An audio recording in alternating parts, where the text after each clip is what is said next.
گہری ہے اتنی اس کے اپنے کسی آدمی کے ساتھ نہیں۔ وہ مجھے اپنا جاسوس سمجھتا ہے، مگر میں اس کے سینے میں سے راز نکال کر آپ کے سامنے رکھ رہا ہوں۔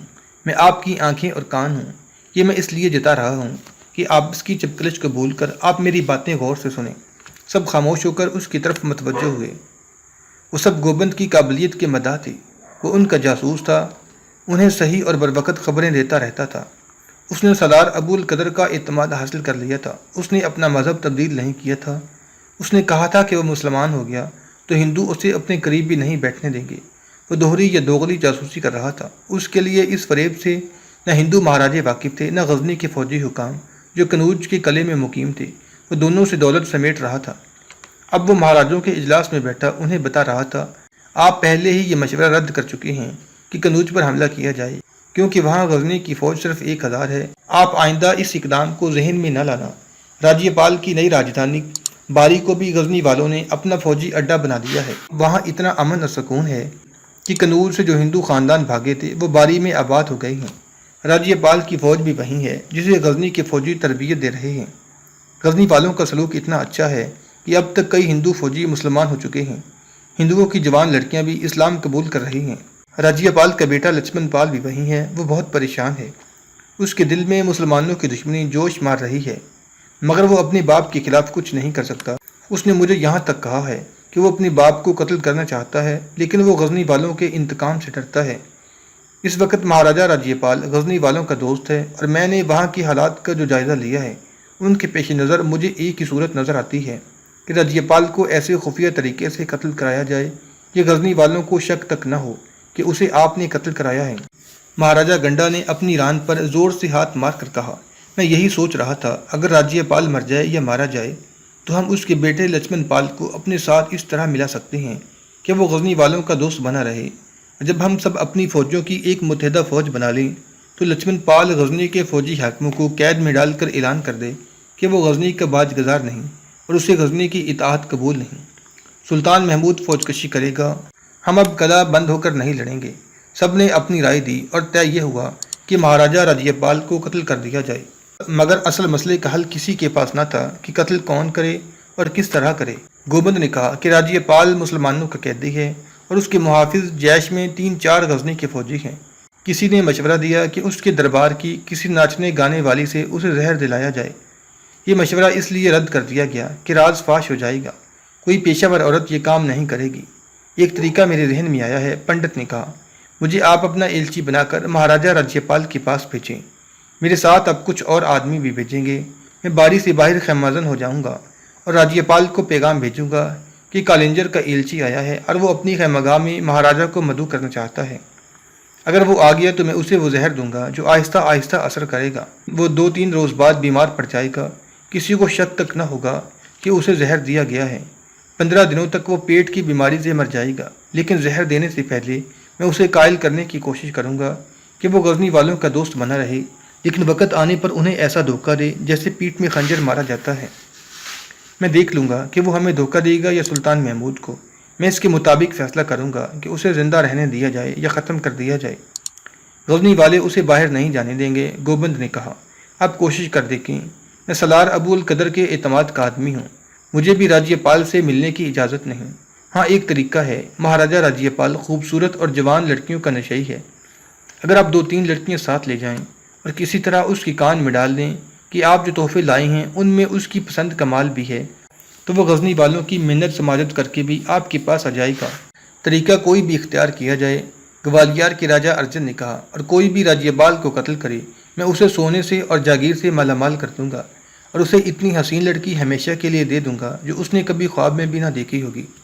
اس نے گوبند کی طرف دیکھا اور اسے کہا، تم یہ کام کر سکتے ہو، تم وہاں کے بھیدی ہو، کوئی راستہ کوئی طریقہ نکال لو گے۔ پنڈت مہاراج بھی چلے جائیں، دونوں میں جو بھی کامیاب ہو گیا وہ میری ریاست کا سب سے زیادہ امیر اور سب سے بڑی جاگیر اور سب سے خوبصورت داشتہ کا مالک ہوگا۔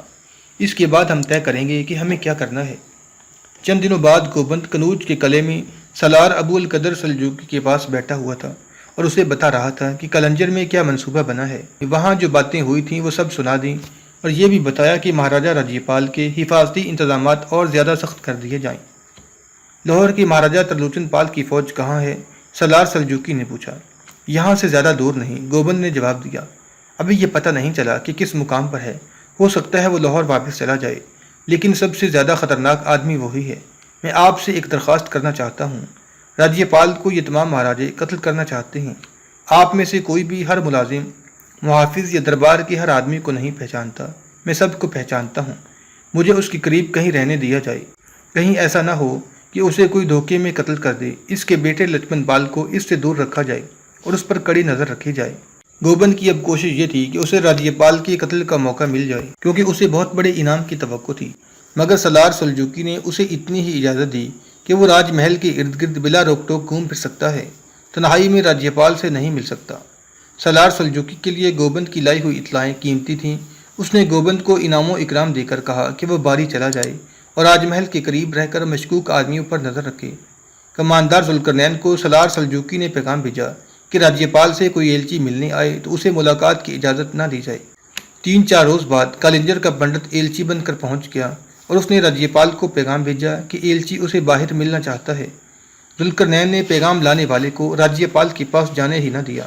پنڈت مایوس ہو کر واپس جانے لگا تو گوبند اس کے پاس پہنچ گیا اور اسے بتایا کہ راجیہ پال مسلمانوں کا قیدی ہے اور اس پر پابندیاں زیادہ ہو گئی ہیں۔ پنڈت نے اسے کہا کہ وہ راجیہ پال کے قتل کا انتظام کرے۔ گوبند مہاراجوں کا بھی نموخوار تھا، اس نے ان پر مزید اعتماد پیدا کرنے کے لیے پنڈت سے کہا کہ وہ راجیہ پال کے بیٹے لچمن پال کو اپنے ساتھ لے جائیں، ورنہ سالار ابو القدر سلجوقی اسے قید کر دے گا۔ گوبند نے پنڈت کو بتایا کہ لچمن پال میں جوانی کا خون ہے، اس نے کچھ ایسی حرکتیں کی ہیں جن سے غزنی والوں کو اس کی نیت پر شک ہو گیا ہے اور وہ اس کی نظر بندی کی باتیں کر رہے ہیں۔ وہاں سے گوبند لچمن پال کے پاس گیا اور اسے بھی یہی باتیں بتائیں۔ لچمن پال چوری چھپے چلا گیا اور گوبند سے کہہ گیا کہ وہ اس کے باپ کو قتل کرا دے۔ اس نے بھی گوبند کو ایسا انعام دینے کا وعدہ کیا جس سے گوبند کا دماغ اور زیادہ روشن ہو گیا۔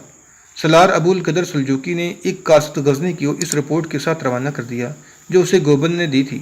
اس نے پیغام میں یہ بھی لکھوایا کہ یہاں کے مہاراجوں کا کوئی بھروسہ نہیں، بہتر ہوگا کہ فوج کا ایک سوار دستہ بھیج دیا جائے تاکہ محاصرے یا حملے کی صورت میں مزید فوج آنے تک دشمن کو روکا جا سکے۔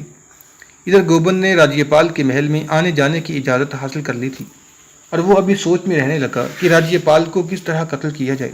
وہ چونکہ ہندو تھا اس لیے اس کا اٹھنا بیٹھنا ہندوؤں کے ساتھ تھا، وہ مندر میں بھی جاتا تھا۔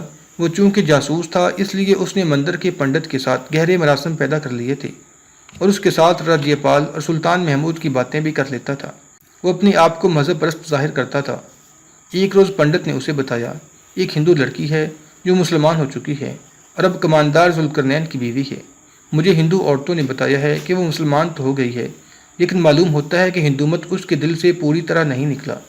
عورتیں بتاتی ہیں کہ اپنے خاوند کے ساتھ اسے اتنی زیادہ محبت ہے کہ اس کے مذہب کو اپنا مذہب سمجھتی ہے، مگر جب وہ خاوند سے ہٹ کر ارد گرد دیکھتی ہے تو ہندو نظر آتی ہے۔